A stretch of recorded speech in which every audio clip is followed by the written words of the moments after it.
নমস্কার বন্ধুরা, welcome to my channel my fortune story. আশা করছি আপনারা সবাই ভালো আছেন। ভিডিওটি সম্পূর্ণ দেখার অনুরোধ রইল। আর ভিডিওটি দেখে যদি আপনাদের ভালো লাগে তাহলে প্লিজ একটা লাইক, শেয়ার, কমেন্ট এবং সাবস্ক্রাইব করে আমার পাশে থাকবেন। তাহলে চলুন ভিডিওটি কন্টিনিউ করা যাক। এখন বাজে সকাল 5টা। সকাল 5টায় উঠেই আমি আগে রান্না বসিয়ে দিয়েছি। আজকে নীল পুজো দিতে যাব। তো আমি আমার সোনার জন্য প্রথমে ওটসটা করে নিলাম। ওটসটা একদিকে বসালাম আর একদিকে আমার আলু পোস্ত বসানো হয়ে গেছে। আজকে যেহেতু নিরামিষ, ওই জন্য ওকে নিরামিষই খাওয়াবো। এখন বাজে সকাল 5:30। আমার রান্না মোটামুটি শেষ। এদিকে আমি চলে এসেছি ছাদে। ছাদে এসে প্রত্যেক দিন সূর্যোদয়ের পরেই আমি সূর্য প্রণামটা সেরে নিই এবং সূর্য প্রণামের সঙ্গে সঙ্গে আমি গায়ত্রী মন্ত্রটাও একসাথে বলে নিই। সূর্য প্রণাম করতে এসে শুধু আমি সূর্য প্রণাম করি না, নবগ্রহ প্রত্যেকটি গ্রহকেই আমি প্রণাম করে নিই।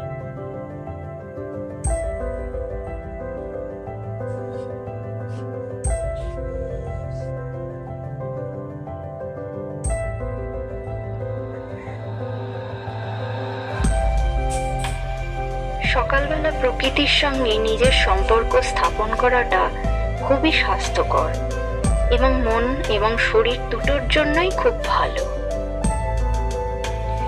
তো আমি রোজের মতোই সূর্য প্রণাম সেরে নিচে চলে গেলাম।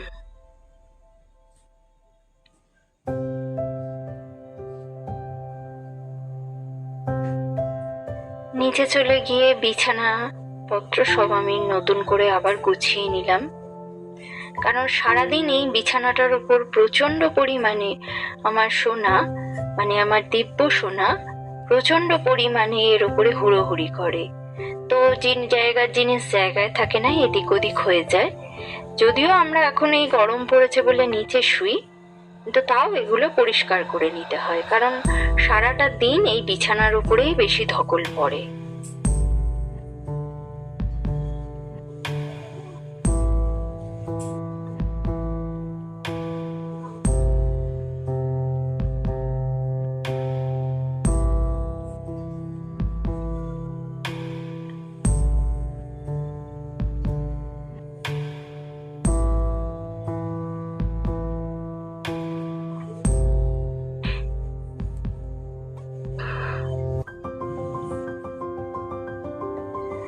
নিচেও আমাদের একটা বিছানা পাতা আছে, কারণ দিব্য যখন একদম ছোট ছিল, সবেমাত্র হামা দিতে শিখেছে, এমন সময় তো ওকে খাটে রাখা যেত না, তো ও পড়ে যেত।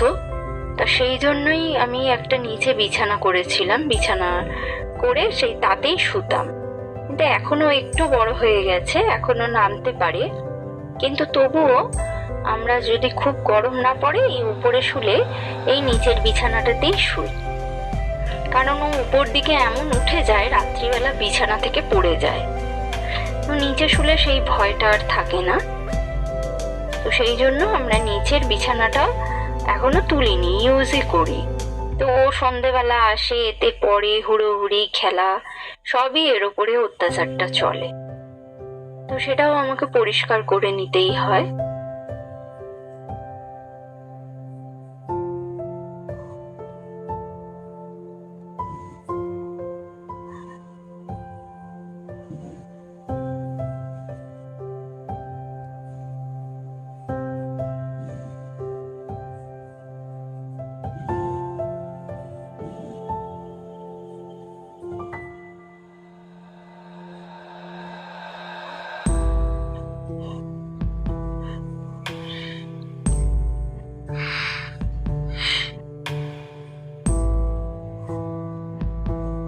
আজকে আর আমি ঘরের আসবাবপত্র কোনো কিছুই মুছলাম না, কারণ আজকে আমার একটু তাড়া আছে।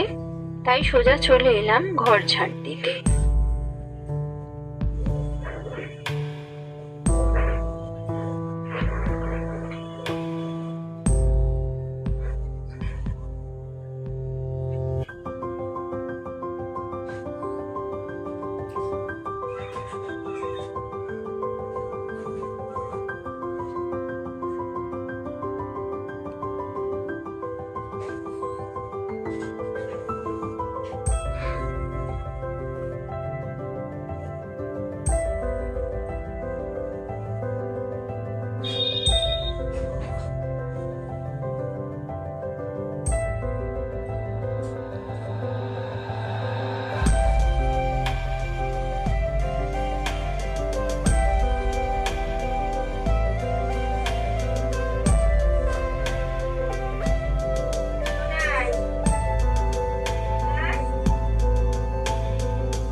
ঘর ঝাড় দেওয়া হয়ে যাবার পর আমি সোজা মুছতে চলে এলাম।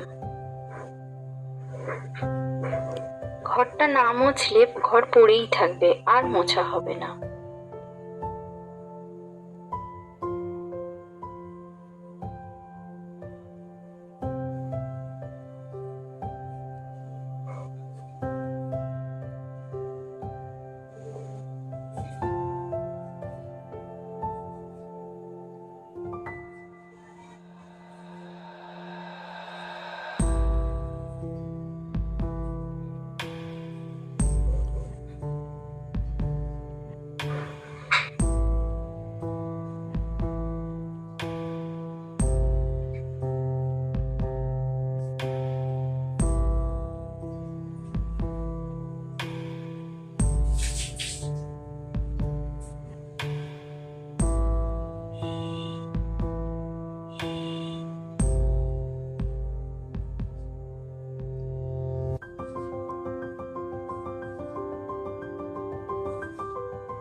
ঘর মোছা হয়ে যাওয়ার পর আমি ড্রেস চেঞ্জ করে হাত মুখ ধুয়ে ঠাকুর ঘরে চলে গিয়েছিলাম।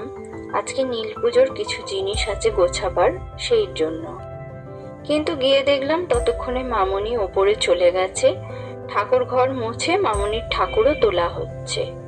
ঠাকুর তোলা মানে এটা হচ্ছে আমাদের খন্দপালা লক্ষ্মী পুজো আছে, তো চৈত্র, ভাদ্র আর পৌষ এই 3 মাস এই পুজোটা হয়। তো গতকাল আমাদের এই পুজোটা হয়েছিল, তো সেই জন্য মামনি আজকে ওগুলো সব মানে মাকে তুলে ধান টান সব তুলে আর গুছিয়ে রেখে দিচ্ছে। আর সঙ্গে দেখলাম যে আজকে যে নীল পুজো করতে যাব তার যে শিব বাবাজির যে আনুষঙ্গিক জিনিসগুলো লাগে ওনার অভিষেক করতে, সেগুলো সবই মামনি গুছিয়েই নিচ্ছে। তো একে একে গাঁজা, সিদ্ধি, কর্পূর, মধু, ঘি, ধূপ, বাতি সমস্ত কিছুই, দুধ গুছিয়ে নিল নিজেই। গুছিয়ে নেবার পর মামনি আজকে ষষ্ঠী পুজো বাড়িতেই দিয়ে দিচ্ছে। এটা যদিও ষষ্ঠী পুজো নয়, তবুও ষষ্ঠী ধরা হয়, নীল ষষ্ঠী ধরা হয়, কিন্তু এটা ষষ্ঠী তো নয়, তিথি অনুযায়ী এটা ষষ্ঠী নয়। তো যাই হোক, ঠাকুরকে পুজো করে দিচ্ছে, ঘরেই পুজো করে নিচ্ছে।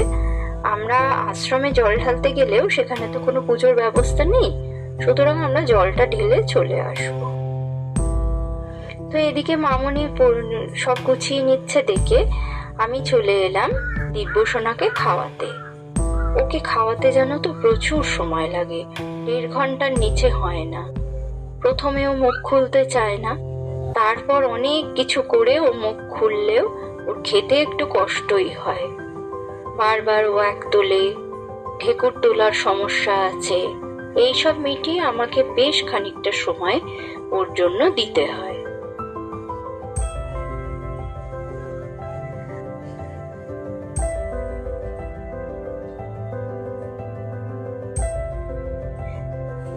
খাওয়ার মাঝখানে আবার বায়না ধরে বসলো যে ও আমার হাতে খাবে না। ভুলিয়ে ভালিয়ে খাওয়াচ্ছিলাম। যাই হোক, তো ওকে দেখে বললো আমি ওগোর কাছে খাবো। আমি ভাবলাম ঠিক আছে, নাও তুমিই খাওয়াও।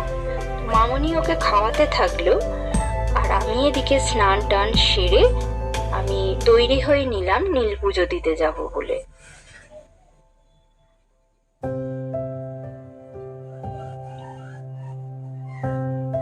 বেরিয়েছি আমরা 9:30 10টা, কিন্তু এত প্রখর রোদ যে তখন যেন মনে হচ্ছে দুপুরবেলা।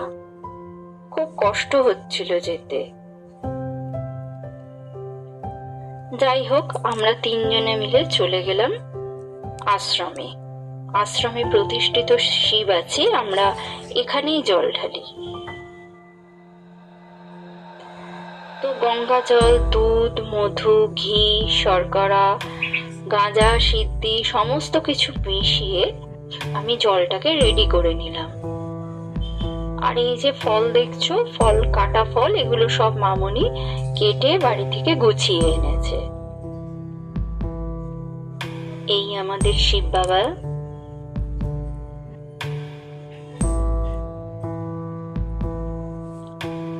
তো প্রথমে আমি গণেশজি, তারপর কার্তিক,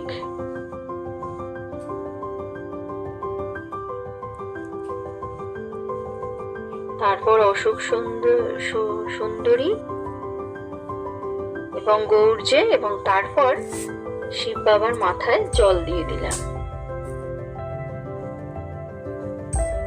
শিবজির আসলে 12 মাসে 12টা নাম আছে। চৈত্র মাসে শিবজির নাম ভবনাথ বা ভুজনাথ, তো সেই নামেও বাবাজিকে জল ঢেলে নিলাম।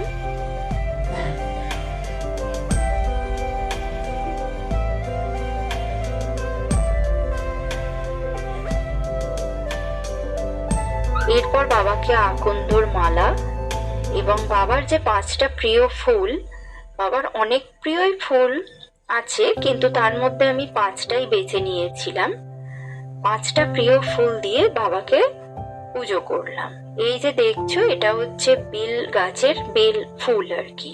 মানে বেল গাছের ফুল বলতে আমরা যে বেল ফুল বুঝি সেইটা নয়, এটা হচ্ছে যে ফুল থেকে বেল হয় সেই ফুল, মানে এই ফুলটা থেকেই বেল হয়। তো এটা অতীব দুর্লভ, কিন্তু বাবা এটা অত্যন্ত প্রিয়, বাবা এটি অত্যন্ত পছন্দ করেন। আর বাবার আশীর্বাদে এই ফুলটা আমরা খুব সহজেই পেয়ে যাই, আমাদের কাছে সুলভ হয়ে যায়। কারণ যে বেল গাছের নিচে বাবা অবস্থিত, সেখানেই এই ফুলটা ফোটে, আমরা সেখান থেকে পেয়ে যাই। এই মাসে বাবার প্রসাদে খেজুর দিতে হয়, তো আমি বাবার মাথায় খেজুর দিয়ে নিলাম। বাবার পুজো একটু তাড়াতাড়ি করতে হচ্ছিল আমাদের, কারণ আরো সবাই এসে দাঁড়িয়েছিল, প্রচুর লাইন পড়ে যাচ্ছিল। তো আমরা একটু তাড়াতাড়ি পুজো সেরে নিলাম বাবার। আর এই যে আমি দীপটা জ্বালিয়ে নিচ্ছি, এটিকে বলা হয় নীলের দ্বীপ। নীলের বাতি যে জ্বালতে হয়, আমি এটা এখনই জ্বেলে দিলাম, কারণ এরপরে আমি বাচ্চা নিয়ে আর তো আসতে পারবো না, সুতরাং বাবার কাছে একবারে জ্বালিয়ে দিয়ে যাওয়াই ভালো।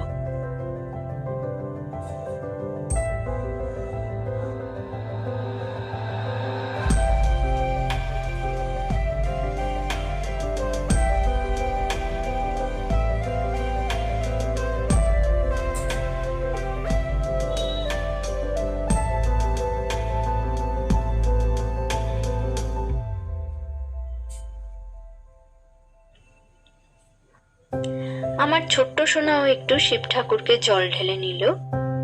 ওর শখ ও জল ঢালবে, তো আমরা ওকে দিয়ে জল ঢালাই, কারণ ছোট থেকে বাচ্চা যা শিখবে বড় হয়ে সেটাই করবে, আর যেটা ভালো সেটাই বাচ্চাকে শেখানো উচিত।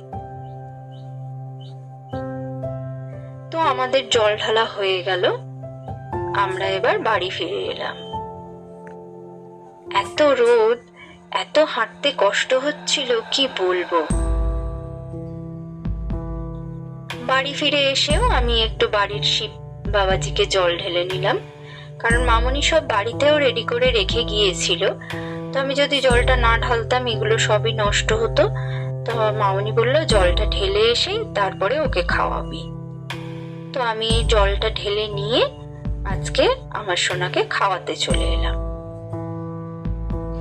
ওকে আজকে লাঞ্চ দিয়েছিলাম ভাত, আলু পোস্ত, টমেটোর চাটনি আর পাঁপড় ভাজা। পাঁপড় ভাজা ওর খুব প্রিয়, পাঁপড় ভাজা দেখলেই ও আগে মুখটা হাঁ করে নিয়ে খেয়ে নেবে। কিন্তু আমি বললাম যে না, আগে তুই ভাত খা, তারপরে আমি তোমাকে দেবো পাঁপড় ভাজা।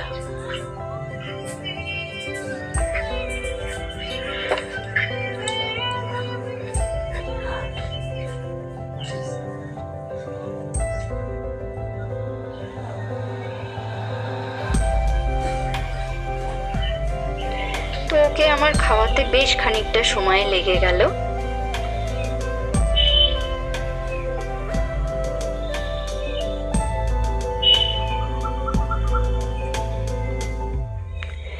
এরপর বিভিন্ন ফল দিয়ে আমিও আমার নীলের ব্রতটাকে সমাপ্ত করলাম। ভিডিওটি যদি ভালো লেগে থাকে তাহলে প্লিজ আমার সঙ্গে থাকবেন।